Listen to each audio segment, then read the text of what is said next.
实话跟你说，我也受了处分。怎么了？曾书记当时跟我谈话的时候，我和你现在一样，脾气可大，还闹了情绪。谈话谈到最后，我就没脾气了。我甚至觉得给我的处分是轻的，是给我这个老公啊有面子了。我心里都明白。不是，冉局，那个曾书记跟您说什么了？曾书记啊，那真不愧是搞政策研究的，那跟你谈话的水平可高了。他没有一味的只是批评你、指责你，而是给你摆事实讲道，让你是心服口服。我呢也不知道该怎么做你的思想工作。这样吧，我就把曾书记给我说的话，我给你转述一遍，我们共勉吧。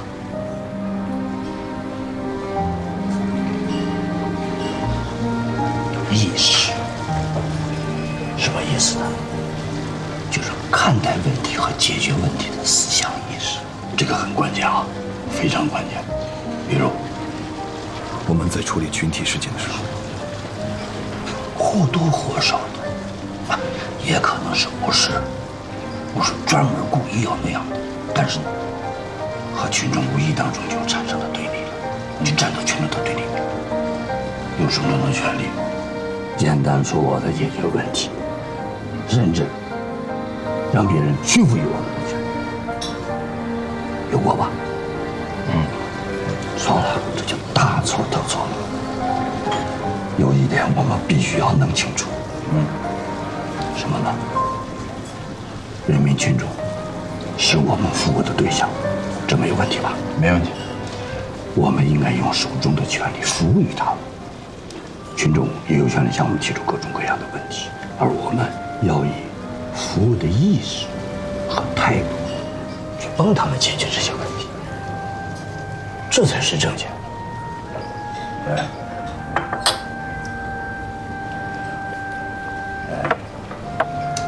局，您听我诠释一下您这段话，看我理解对不对啊？你说。警务人员接到报警，说有人闹事儿。警务人员出警，我们第一意识就要用最快的速度和最有力的方法控制住闹事儿的人，对吧？对。但是您知道我在想什么吗？我怕出事儿啊，我怕上面怪罪我呀，所以我要赶快解决这件事儿。但是这事儿解决了吗？没有。我们只能让那些闹事儿的人心里更委屈。这事儿可能不但没有解决，还闹得更大，甚至于不可收拾。你小子分析得很正确啊，这一点曾书记一再强调。为什么我们在处理事情的时候怕这怕那，怕出问题，怕担责任，怕什么呀？说白了就是怕给领导交代不了嘛，是吧？哎，可恰恰忽视了真正需要交代的人民群众。对吧？没错。那我建议，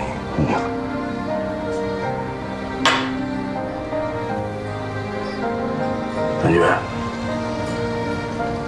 我错了。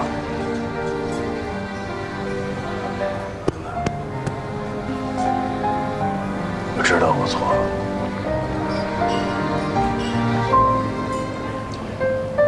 这是一意识问题。我们连意识都错了，那以后我们的行为举止、我们的方向、我们的态度，全都是错的，对吧？冉局，我心甘情愿接受上级对我的处分，而且我还想写点东西。有。写什么呀？不是检查，我想写今天我跟您交流的感受。如果有可能，我希望能在我们的内部刊物上把它登出来。我希望每一个警务人员都知道这种意识问题。好，这才像我的命令。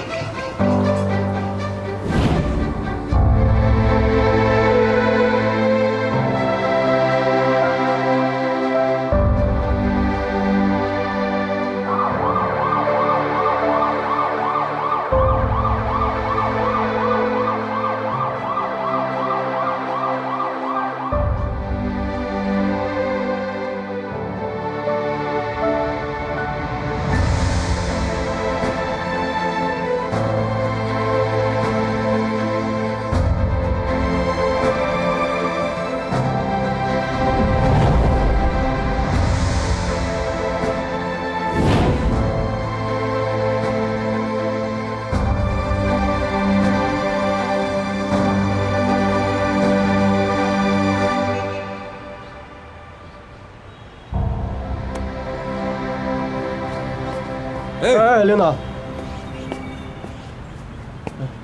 真不用我跟你去啊？我这给自个儿放半天假，你干嘛去？那我干嘛去啊？我也没事干。搞对象去。嘿，我跟谁搞去啊？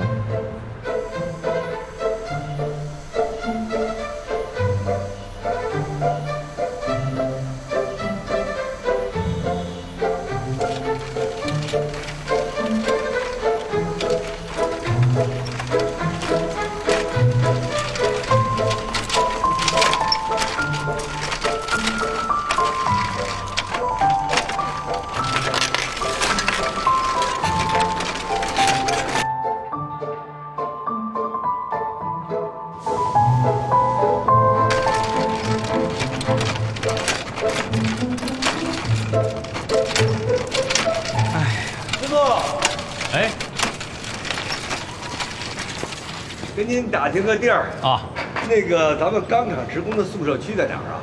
那个曾书记，嘿嘿，上次矿场闹事儿的时候，我听您讲过话，真棒讲的。是我曾远来。不瞒您说呀，我刚才在这个厂区转半天了，一个工人我也没见着。哎，这工人都不干活了，您这一个人在这儿干什么呢？哎呀，在这干了一辈子了，这厂子要关了，心里舍不得，过来瞅瞅。理解。哎，今儿您怎么也一个人来了？我是闲着没事随便转转。我怎么瞅您有点面熟啊？啊，我这人啊，长得普通，经常认错。不对，我深问您一句啊，您以前是不是在钢厂子弟学校干过？对呀。我想起来了，您在那儿烧过锅炉。没错，您叫田文勇，田师傅。哎呦喂，哎呦，曾书记，您还能认识我？您这脑子太好了。我真记得，你知道为什么吗？啊，我记得你有一个侄女，还是外甥女啊，叫田文君。没错。当时她比我小一年级，学校一有这个文艺汇演，她就上台唱歌去，所以印象特别深。是。哎，我听说她后来也在钢厂干，她现在好不好？您有时间吗？我有啊，那我带您看看她去。现在就去。对，好。曾燕来，田文君。你好。哎，你这么多年跑哪儿去了呀？他呀，我是这几年在省城生活，所以咱一直没见着。你好不好？我很好呀，老公上班，孩子上学，不愁吃喝。你呢？我也还行啊。哎，你媳妇儿是干嘛的？她做什么的？我这还没媳妇儿，不是，快了。我跟你讲，真的不能要求太高。我跟你说，你看咱们那些同学，现在有的都当爷爷了。文俊，你这嘴啊越来越厉害，看把燕来说的都不好意思了。没有，我愿意听文俊聊天啊，从小他就这样。这呛人味儿又上来了，钢厂排污了。文军，快盖上塑料布！哎呀，我这一说话就忘了，我先忙去了啊。这么严重？哎，我也帮忙。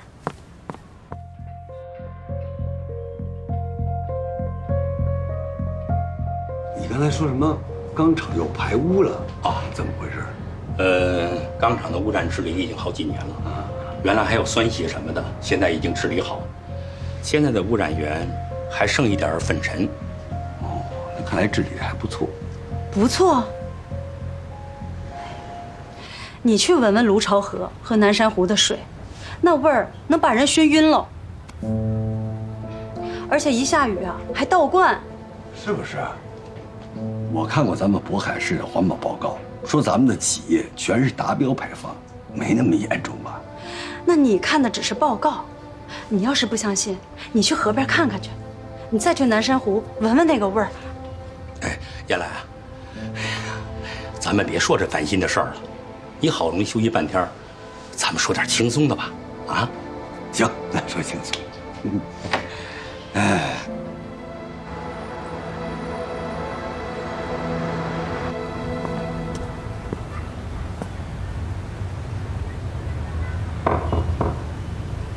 海老哟，前辈啊，来了。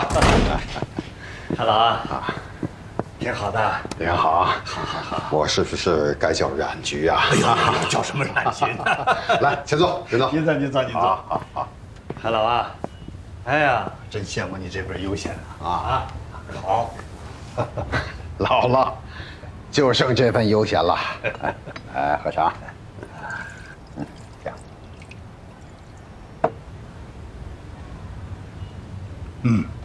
好茶。谢凡啊，你电话里说你挨处分了，而且燕来书记批评你的时候，你还有点不服气。当年啊，我记得我提拔你当团委书记的时候啊，你可是个老实孩子。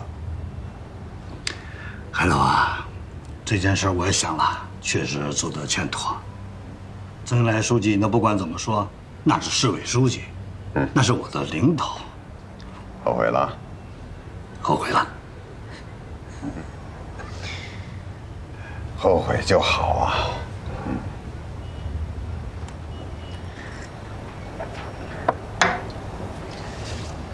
一次冲动，最好的结果是用10倍的代价去挽回，最可怕的是用100倍的代价也挽回不来。以我对曾恩来的了解，还好，你们俩的关系属于前者。啊，曾书记不会记仇的。那当然。不过呢，你们俩的关系啊，会有一段冰期，这个你要有思想准备啊。冰期我倒不担心，我担心的是在今后工作配合上可能会尴尬一些。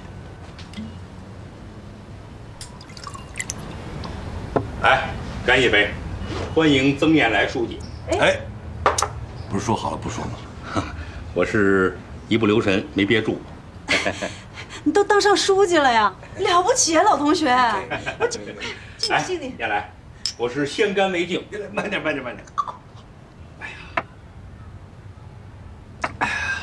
燕来，我知道你这次下来是微服私访，我是酒后吐真言，你想知道什么，尽管问，我是知无不言。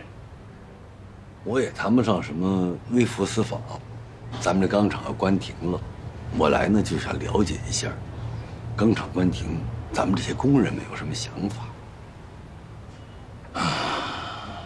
燕来啊，就拿我自己来说吧，从年轻时候到现在，一直在咱们钢厂生活工作，大半辈子了，这儿就是我的家。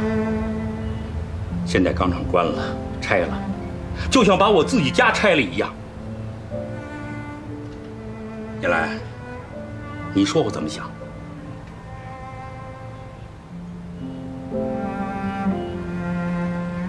说句不好听的，如果有人拆你们家，你怎么想？还说什么呀？我们是产业工人，什么事儿都是政府说了算，我们说了也没用啊。你要是问我，让我们说，那我们能说把钢厂不关停吗？你说不关停钢厂，这我特别理解。但是，关停落后产能和过剩产能，这是国家政策，这个不能变。这不还是一样吗？那你还问我们怎么想的？我们能怎么想啊？有份工作能赚钱，有个房子能住人，就这么简单。怕就是把钢厂关了，再来拆我们的楼，我们买不起新房啊。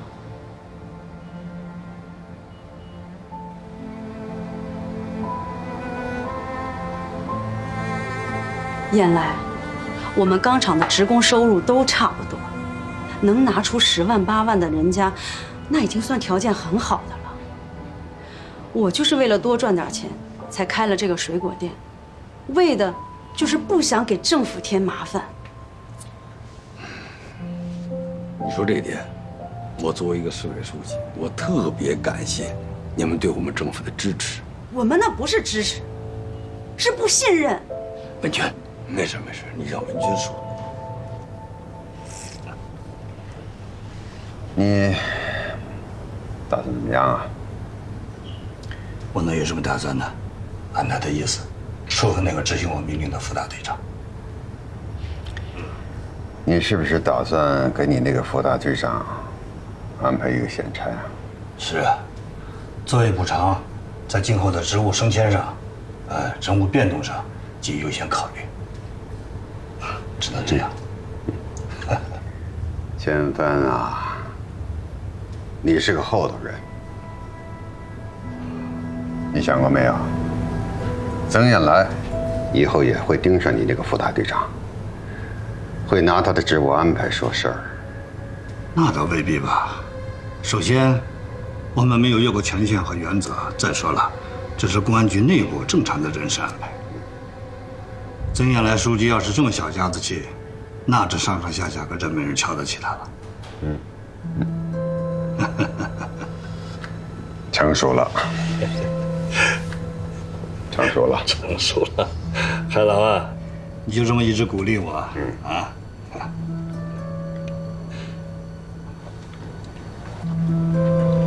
海老，我让你打听胡杰的事情，你这儿有什么结果吗？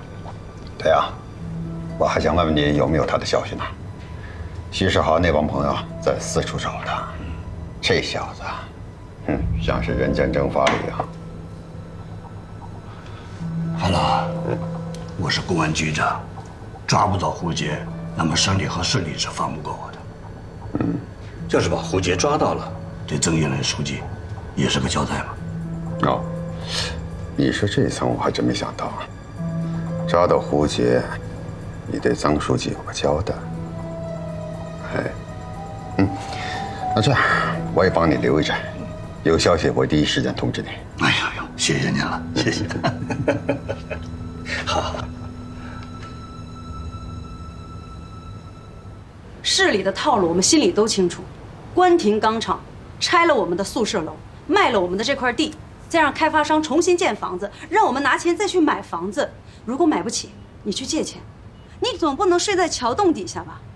等我们买了新房了，市里反过来再说是他们给咱们改善了居住条件。燕来，你别怪文军说话不好听，咱们钢厂零总加在一起得有2万多人吧？这2万多人可就是1万多个家庭了。这么多人要是1个月拿不着工资，这可就是大事儿。跟你说句心里话，我不光担心我自己拿不着工资，我真为政府发愁啊！一想起这个，我半宿睡不着觉。赶上谁都睡不着觉。可我是这么想啊，你说咱们这国家，咱们得发展，社会咱们得进步。他谈到这发展和进步，你就必须得付出代价。我现在不好说，我有时在想，也许将来有一天咱回头再看今儿的事儿，咱会觉得付出这些代价可能是值得的，是不是这样？燕来，你说的这些我能理解，我叔也能理解。可是，不是所有钢厂的职工都能理解。我们能不能要求政府也反过来理解我们？是啊，我们的家庭算是条件好的，父母都有退休工资，我们2个人带着一个孩子，不发工资也能撑1年。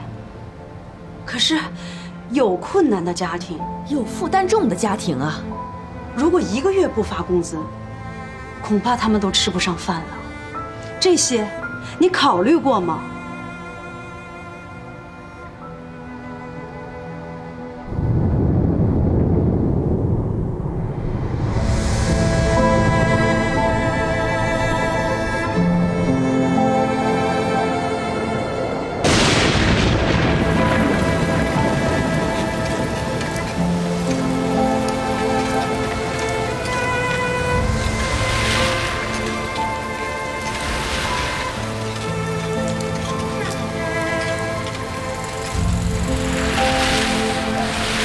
你要是不相信，你去河边看看，你去闻闻卢潮河和南山湖的水，那味儿能把人熏晕了，而且一下雨啊还倒灌。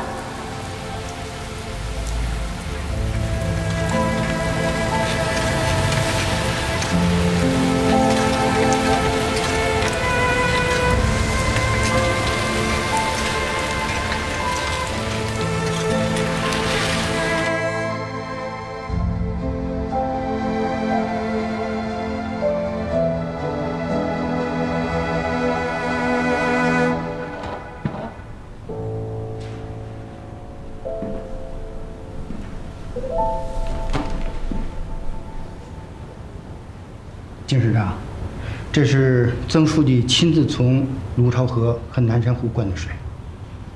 哎，我本来啊是想过段时间再跟曾书记汇报的，现在被动了。动作够快的。是啊，都怨我，要是早点汇报就好了。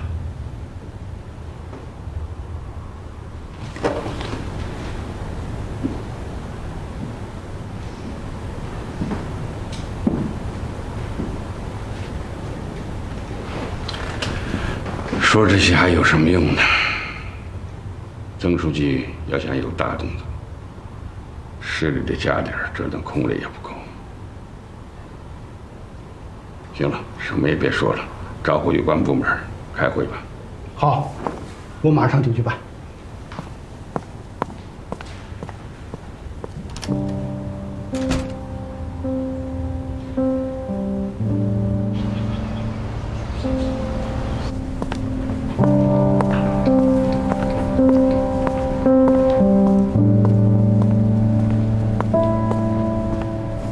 好，来这，请坐。都到齐了，咱们废话少说。张金峰，说一说企业的排污情况。排污方面，我可以负责任地说，我市所有的企业排放全部达标。老李，你说说。我们姑且认为啊，我们本市的企业排污都达标。完了。李局长，你这什么意思啊？你可以亲自蹲点抽查，要是查出任何一家企业超标，我张金峰给你打工去。你别打岔，让他接着说。我这么说，张局长不太爱听。好，那咱们就换个说法。即便是咱们市的企业排放全部达标，但是卢潮河的水系依然是严重污染，我们水务局没有任何的办法。我所能保证的呢，就是水系的畅通和不发生险情。至于水质问题，我们无能为力。卢潮河水系啊，我们是下游，河流的污染不是我们渤海一家造成的。我们上游几个县，随便有一个县超标排放，到了我们那儿，那就是灾难。卢潮河流进了南山湖，南山湖就是洗脚盆。啊，我说说我的看法吧。我们是在治污方面没少花钱，也没少费力，但是卢潮河和南山湖这么多年来一直都还是老样子，这不能说我们没有责任吧？啊，环保局方面你们除了监测，还有没有什么新的方法、新的举措？啊，还有水务方面，你们除了保障日常情况下的水系畅通和安全之外，这雨季倒灌的情况，你们是怎么解决的？有没有方案啊？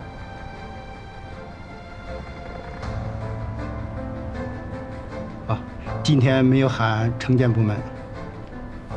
市区排水管网与你们水务方面的衔接，也是个老大难的问题。哦，对了，那2瓶污水就是曾书记直接从南山湖和卢潮河灌的。他这问起来，我总不能说我们这几年一直在原地踏步吧？啊？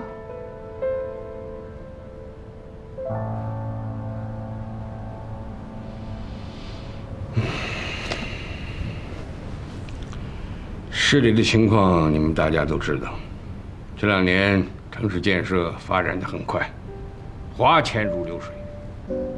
曾书记是一个说干就干的急脾气，他要是想干，谁都拦不住。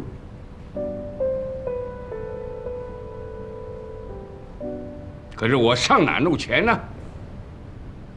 你们2家少给你们1分钱，你们愿意吗？我给你们24小时时间，务必给我拿出一个切合实际的整改方案。再要是给我扯皮，对不起，都回家等着抱孙子去。啊！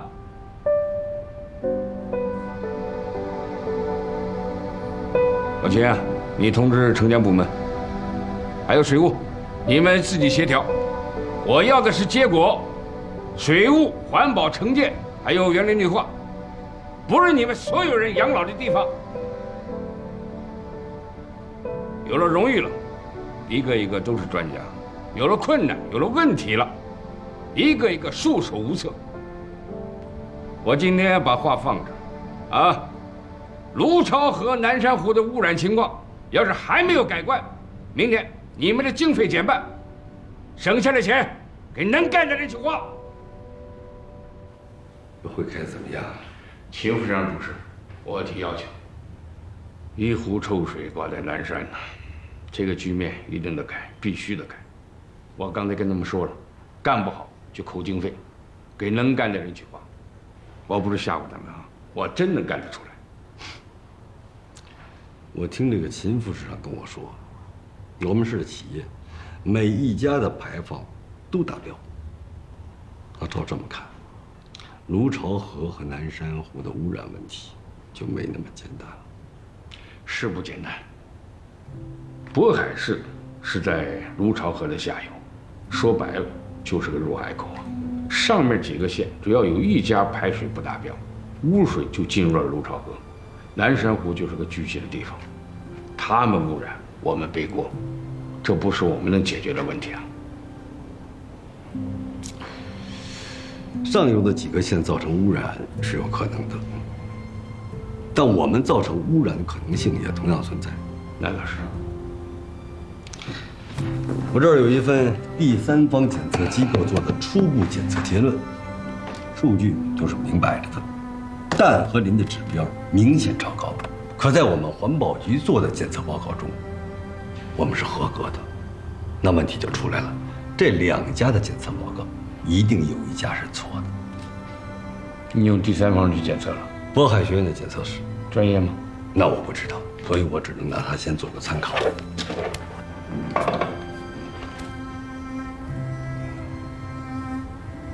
这样，我让环保局去做2份检测报告，一个是自己的，另一份是交给上级单位。他要是敢跟我玩猫腻，你看我怎么收拾他。好，那行，咱们就谈到这儿。那我回去。哎，你怎么突然想起去水养了？啊，这星期天闲着没事去钓鱼去，这鱼一条没钓上来，差点让那河水给我熏晕了。看日我领去。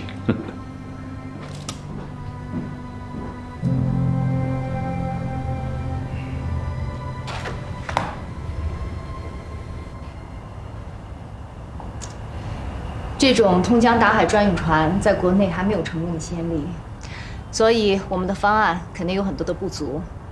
二位都是船舶设计方面的专家了，欢迎你们来渤海，给我们提意见，多拍砖啊！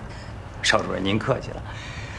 首先必须说，看了我们那个通江达海专用船的设计总体方案，我跟我们同事还是很兴奋的。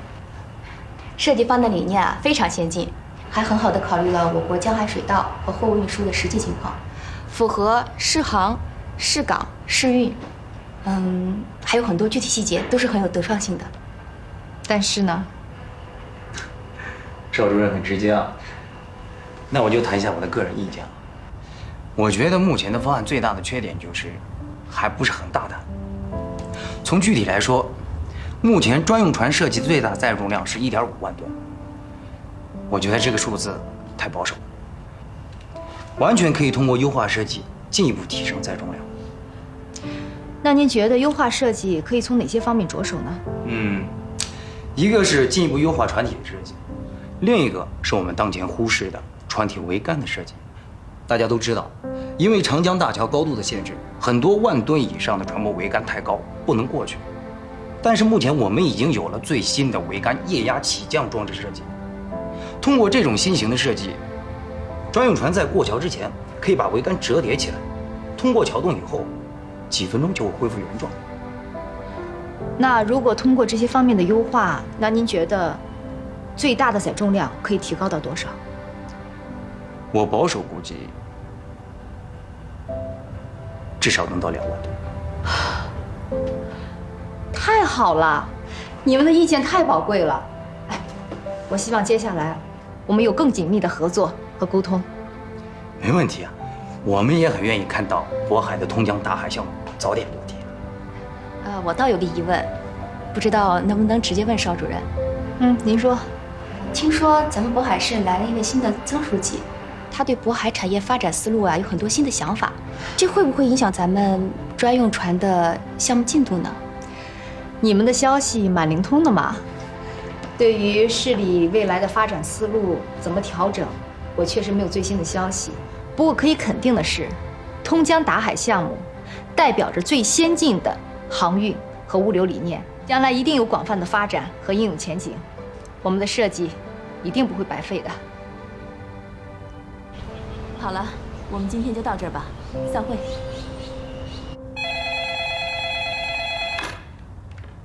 喂，曾书记，不好意思啊，我刚才正在开会，您给我打电话了。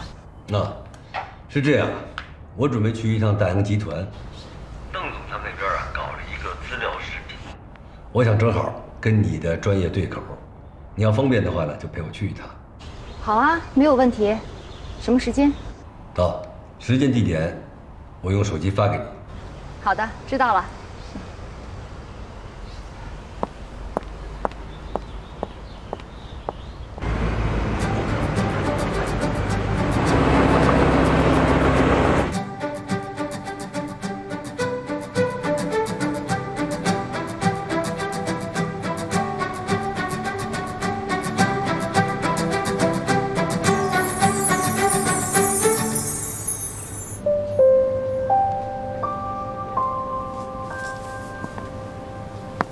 哎呀，真是厉害，就连个人影都见不着，这才叫现代化码头。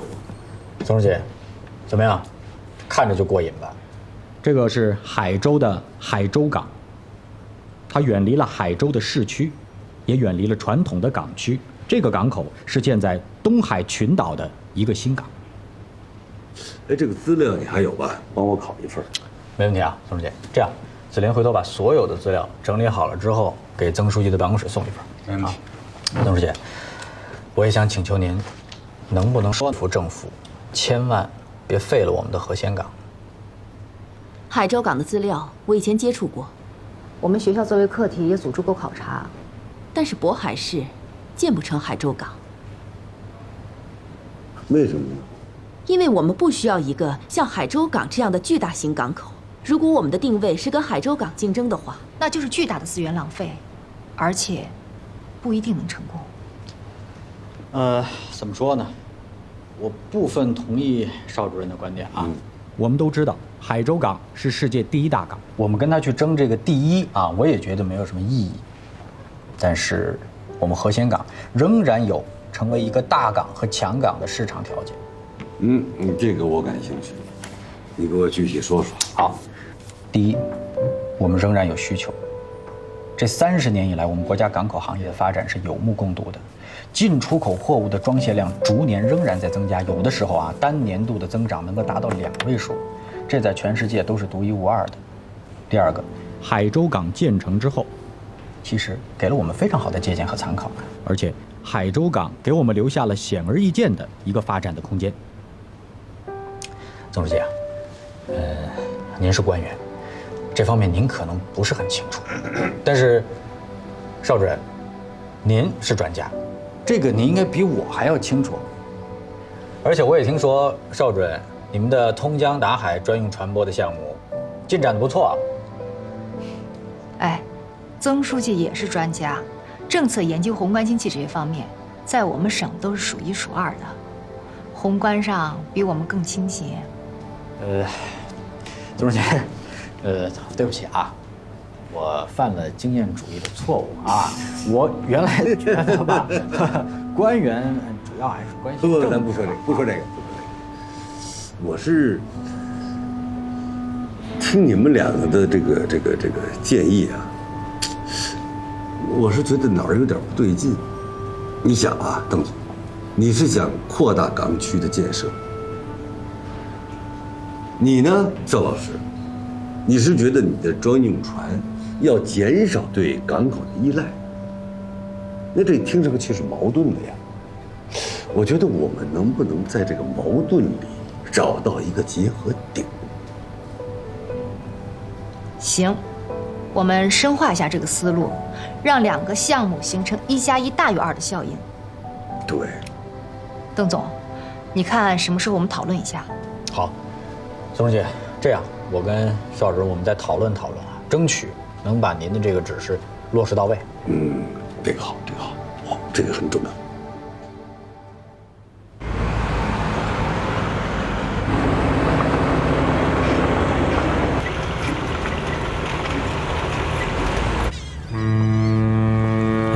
小吕啊，你来渤海有一段时间了，曾书记就没考虑你的职务？嗨，我来渤海啊，就是给曾书记做个伴儿。这不正好也休假吗？还没确定留不留下来呢。哎，你看这渤海多好啊！啊，一点都不比省城差。姑娘也漂亮啊。哎，我听曾书记说啊，你们这是有建深水港的设想是吧？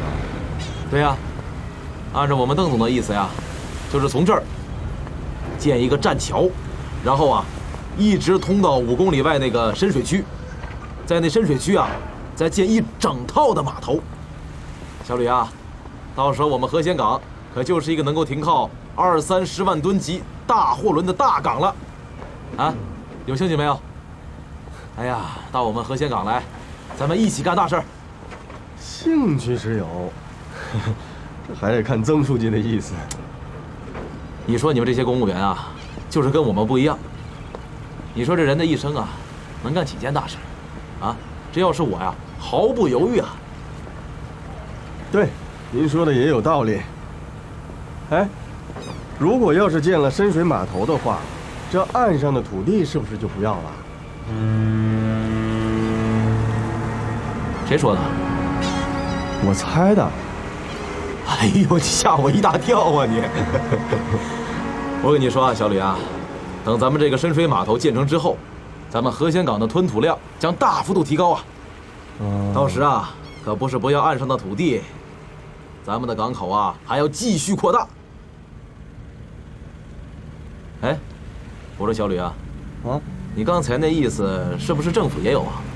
这我不知道。哎，那前2天我怎么看有人前来要我们的岸上用地啊。谁呀？瀚海的瞭望啊。又是他呀？怎么了？没事。你们卖给他了吗？我们邓总啊，逗他玩呢。哎，小李，哎，走，我带你去看看货场。哎。